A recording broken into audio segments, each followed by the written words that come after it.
କବିତାରେ ଚିତ୍ରକଳ୍ପ। କବିତା ବା ପଦ୍ୟ ରଚନା ସାହିତ୍ୟର ଆଦ୍ୟ ବା ପ୍ରଥମ ସୃଷ୍ଟି। ପ୍ରକୃତି ଜଗତକୁ ଦେଖି ଏବଂ ନିଜ ଜୀବନକୁ ନିଘା କରି କବି କଣ୍ଠରେ ତଥା ଲେଖନୀରେ କଥିତ ଏବଂ ଲିଖିତର ଦୁଇଟି ପ୍ରକାରର କବିତା ସୃଷ୍ଟି କଲା ଏବଂ କବିତାକୁ ସୁନ୍ଦର, ରମଣୀୟ, ମନମୁଗ୍ଧକର କରିବା ପାଇଁ ସେଥିରେ ନିଜ କଳ୍ପନାରୁ, ଭାବନାରୁ ଭାବି ଭାବି ଅନେକ ନମୁନା ବାହାର ଜଗତର ବସ୍ତୁ ସହିତ ସମାନ କରାଇ ସାମଞ୍ଜସ୍ୟ ରଖି ନିଜର କବିତ୍ୱର ଭାବ୍ୟ ବା ଭାବନାର ବସ୍ତୁ ସହିତ ଯୋଡ଼ି ସଂଯୁକ୍ତ କରି ଉପମା ବା ତୁଳନା, ସଂକେତ ବା ପ୍ରତୀକ ଏବଂ ଚିତ୍ରକଳ୍ପ ବା ଶବ୍ଦରେ ଚିତ୍ରର ସ୍ଥିତି ଥିବା ଆଳଙ୍କାରିକ ସୌନ୍ଦର୍ଯ୍ୟଭିତ୍ତିକ ବ୍ୟବହୃତ ପ୍ରୟୋଗ କ୍ରିୟାମାନ ହେଲା। ଚିତ୍ରର କଳ୍ପନା କରିବା ଚିତ୍ରକଳ୍ପ ବା ଶବ୍ଦଚିତ୍ର ଯଥା ଲଣ୍ଠନ, ଇନ୍ଦ୍ରଧନୁ, ଜହ୍ନ, ନଈ ଇତ୍ୟାଦି ବାହ୍ୟ ବାହାର ବସ୍ତୁ। କବି ରମାକାନ୍ତଙ୍କ କବିତାରେ ଏଗୁଡ଼ିକ ବ୍ୟବହୃତ। ଲଣ୍ଠନ ଏକ ବାହ୍ୟ ବାହାର ବସ୍ତୁ। ଏହା ମଣିଷର ଶରୀରର ପ୍ରତୀକ ରୀତିରେ ପ୍ରତିନିଧି ସ୍ୱରୂପ ବ୍ୟବହୃତ। ଲଣ୍ଠନ ଜଳେ। ମଣିଷ ମନ ତାର ଦେହରୂପକ ଲଣ୍ଠନରେ ଥାଇ ଭିତରେ ଜଳେ। ମାନେ ହେଲା ଅଶାନ୍ତିରେ, ଅସ୍ଥିର ଚିତ୍ତରେ, ସନ୍ଦେହରେ ଥାଇ ରହେ। ଏହାକୁ ଦେହ ଲଣ୍ଠନର ମଣିଷ ମନର ଅନ୍ତର୍ଜ୍ୱଳନ ବା ଭିତର ଜଳିବା କୁହାଯାଏ। ସେହିପରି ଇନ୍ଦ୍ରଧନୁ ବା ରେନ୍ବୋ 7ଟି ରଙ୍ଗ ବିଶିଷ୍ଟ, ଯାହାକି ବାଘ, ନିଶ, ହଲାନା, ବରେ ବାଇଗଣୀ, ଘରେ ଘନ ନୀଳ, ନରେ ନୀଳ, ସରେ ସବୁଜ, ହରେ ହଳଦିଆ, ଳରେ ଲାଲ ଏବଂ ନରେ ନାରଙ୍ଗୀ। ପ୍ରତ୍ୟେକ ରଙ୍ଗ ପ୍ରତ୍ୟେକଠାରୁ ଅଲଗା ବା ଭିନ୍ନ। ସେହିପରି ମଣିଷର ଜୀବନରେ ରହିଥିବା, ଦେଖା ଦେଉଥିବା ସୁଖ, ଦୁଃଖ, ହସ, କାନ୍ଦ, ଜନ୍ମ, ମୃତ୍ୟୁ, ଉଠିବା, ପଡ଼ିବା, ପାଇବା, ହରାଇବା ପରିସ୍ଥିତି ଜୀବନ ଇନ୍ଦ୍ରଧନୁର ଏକ ଏକ ରଙ୍ଗ। ସେଥିପାଇଁ କବି ମଣିଷର ବୈଚିତ୍ର୍ୟପୂର୍ଣ୍ଣ ବିବିଧତାଯୁକ୍ତ ଜୀବନକୁ ଗୋଟିଏ ଇନ୍ଦ୍ରଧନୁର ପ୍ରତୀକ ଚିତ୍ରକଳ୍ପ କରାଇ ଦେଇଛନ୍ତି। ପ୍ରତୀକ, ସଂକେତ ବା ଇଂରାଜୀର ସିମ୍ବଲ ସାମଞ୍ଜସ୍ୟ ଥିବାରୁ କବିର ଭାବ୍ୟ ବା ଭାବନାର ଚିନ୍ତାଗ୍ରସ୍ତ ମନରେ ଆସିଲା। ଇନ୍ଦ୍ରଧନୁ କହିବାରେ ଇନ୍ଦ୍ରଧନୁର ଛବି ବା ଫଟୋ ସାଙ୍ଗେ ସାଙ୍ଗେ ଚଟ୍ କରି ମନର ଆଖିରେ ଆସିଗଲା। ଇନ୍ଦ୍ରଧନୁକୁ ଚର୍ମଚକ୍ଷୁରେ ଦେଖିବା କାରଣରୁ ତେଣୁ ଶବ୍ଦ ବା ପଦ ମଧ୍ୟରେ ବସ୍ତୁର ଚିତ୍ର ବା ଫଟୋ ଥାଇ ଚିତ୍ରକଳ୍ପ ବା ଶବ୍ଦଚିତ୍ର ବା ଇଂରାଜୀର ୱାର୍ଡ ପିକ୍ଚର କୁହାଇଲା। ଜହ୍ନ ରାତି ନାମକ କବିତାରେ ରମାକାନ୍ତ ଜହ୍ନର ପ୍ରତୀକ ବା ଜହ୍ନ ଶବ୍ଦରେ ଥିବା ଜହ୍ନର ଚିତ୍ର ବା ଫଟୋକୁ ଆକାଶରେ ଦେଖିଥିବା କାରଣରୁ ଚିତ୍ରକଳ୍ପନାର ଚିତ୍ରକଳ୍ପ କରାଇ ପ୍ରାକୃତିକ ଜହ୍ନ ଏବଂ କବିତା ଲେଖିବାର ଚେତନାର ବୁଦ୍ଧିର ଜହ୍ନ କରି ଦୁଇଟି ଅର୍ଥରେ କବିତାରେ ବ୍ୟବହାର କରିଛନ୍ତି। ଚିତ୍ରକଳ୍ପ ପ୍ରତୀକ ଅଟେ। ପ୍ରତୀକ ସଂକେତ ସିମ୍ବଲରେ ବ୍ୟବହୃତ ହୁଏ।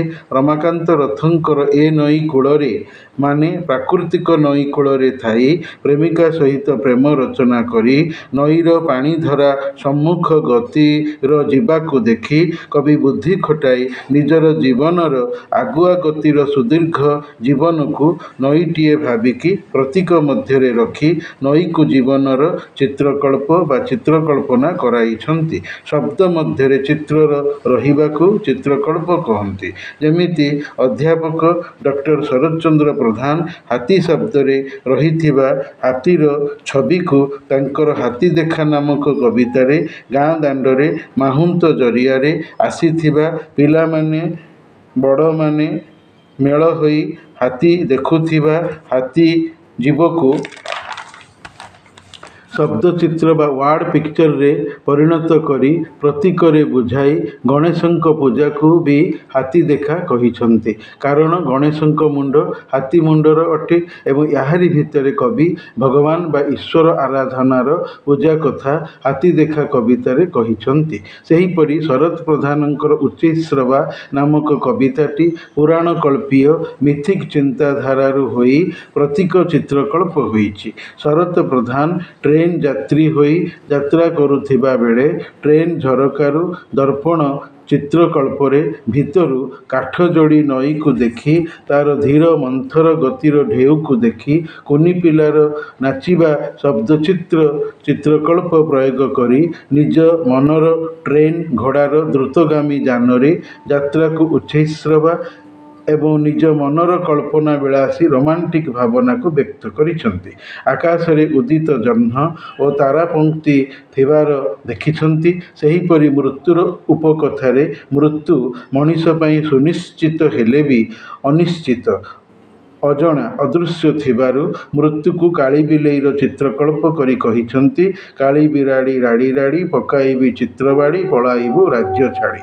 ଅନ୍ଧାର ରାତିରେ କଳା ବିଲେଇ ଦିଶେନା, ତେଣୁ ମୃତ୍ୟୁ କଳା ବିଲେଇ ଆଉ ତାର ଘନ ଘନ ମିଆଉଁ ମିଆଉଁ ଧ୍ୱନି ମୃତ୍ୟୁର ବାରମ୍ବାର ମନେପକାର ସ୍ମୃତି ଥିବାରୁ ପ୍ରତୀକ ଚିତ୍ରକଳ୍ପ ହେଲା। ସେହିପରି ଅଧ୍ୟାପକ ପ୍ରସନ୍ନ କୁମାର ମିଶ୍ରଙ୍କର ହଳଦୀ ବସନ୍ତ ପକ୍ଷୀ ଚିତ୍ରକଳ୍ପଯୁକ୍ତ ପ୍ରତୀକଟି ଶୁଭ ଓ ସୁଖର ପ୍ରତିନିଧି ହୋଇଛି। ଏହି ନାମର କବିତାରେ ଯେହେତୁ ହଳଦୀ ବସନ୍ତ ନୀତି ଦେଖା ସହଜରେ ଦିଶୁଥିବା ପକ୍ଷୀ ନଥିବା ଭଳି ଶୁଭ ଓ ସୁଖଟି ଦୁଃଖୀ ମଣିଷ ଜୀବନରେ ସହଜରେ ଆସୁ ନଥିବା କାରଣରୁ ଚିତ୍ରକଳ୍ପ ବା ରୂପକଳ୍ପ କବିତାର ଶାଶ୍ୱତ ପ୍ରକାଶ। ସବୁଦିନେ ଥିଲା, ସବୁଦିନେ ରହିବ ଆଧୁନିକ ପ୍ରୟୋଗ ନୁହେଁ। କୋଇଲି କବିତା ପ୍ରାଚୀନତାର ଯେଉଁଥିରେ ଥିବା ଚିତ୍ରକଳ୍ପରୁ କଥାର ସତ୍ୟତା ସହଜରେ ପ୍ରମାଣିତ ହୋଇଥାଏ।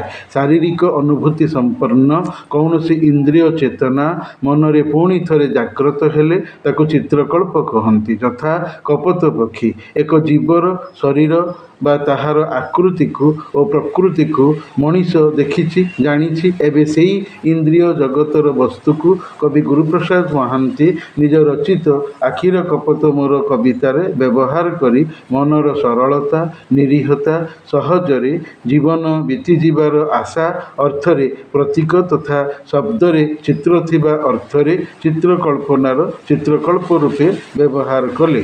ସେହିପରି ଗୁରୁପ୍ରସାଦ ମହାନ୍ତିଙ୍କର ସୁନାର ଝରଣା କବିତାରେ ସୁନା ଏବଂ ଝରଣାର ଦୁଇ ବସ୍ତୁ ବା ପଦାର୍ଥର ଆଖିରେ ଦେଖିଥିବା କାରଣରୁ ଦର୍ଶନ ଇନ୍ଦ୍ରିୟରେ ସଞ୍ଚିତ ଏହି ଦୁଇ ବସ୍ତୁକୁ ଗୋରା ରଙ୍ଗ ଅର୍ଥରେ ସୁନାକୁ ଏବଂ ଲମ୍ବ ହୋଇ ଚଟାଣରେ ଶୋଇଯିବାକୁ ଝରଣା ଅର୍ଥରେ ନେଇ ସୁନାର ଝରଣା ନାମକ କବିତା ଲେଖିଲେ ଏବଂ କବିତାର ନାମ ମଧ୍ୟ ସୁନାର ଝରଣା ଦେଲେ।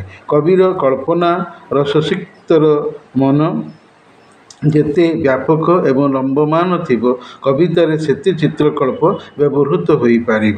ନହେଲେ ସାଦାରେ କବିତାର ଶରୀର ଗଠିତ ହୋଇ ଲେଖିବାରେ ନିରାଭରଣ ଯୁକ୍ତ ହେବ। ପାଠକ ପଢ଼ିକି କହିବ ସହଜରେ ସାଦାରେ କବିତା ରଚିତ, କୌଣସି କାରୁକାର୍ଯ୍ୟ କୃତିତ୍ୱ କବି ଦେଖାଇ ନାହାନ୍ତି। କବି କୌଣସି ମସ୍ତିଷ୍କ ଶ୍ରମ କବିତାରେ କରିପାରି ନାହାନ୍ତି। ଚିତ୍ରକଳ୍ପ କବି ଏବଂ ପାଠକ ଉଭୟଙ୍କୁ ଭାବ ସଞ୍ଚରଣଶୀଳତାରେ ସ୍ୱଭାବରେ ପକାଇଥାଏ। ଭାବନା ପୋଖରୀରେ ପହଁରିବାକୁ ଭାବ ସଞ୍ଚରଣଶୀଳତା କୁହାଯାଏ। କବିର କାଳ୍ପନିକ ସ୍ୱଭାବ ହିଁ କବିର ଶୀଳତା। ଏଥିରୁ ଜଣାପଡ଼େ କବିତାରେ ସଫଳ ଚିତ୍ରକଳ୍ପ ବା ଇମେଜିଂ ବା ରୂପ ବା ଆକାର କଳ୍ପ କାବ୍ୟ କବିତାର ମର୍ଯ୍ୟାଦାକୁ ବହୁ ଗୁଣରେ ବଢ଼ାଇ ଦେଇଥାଏ।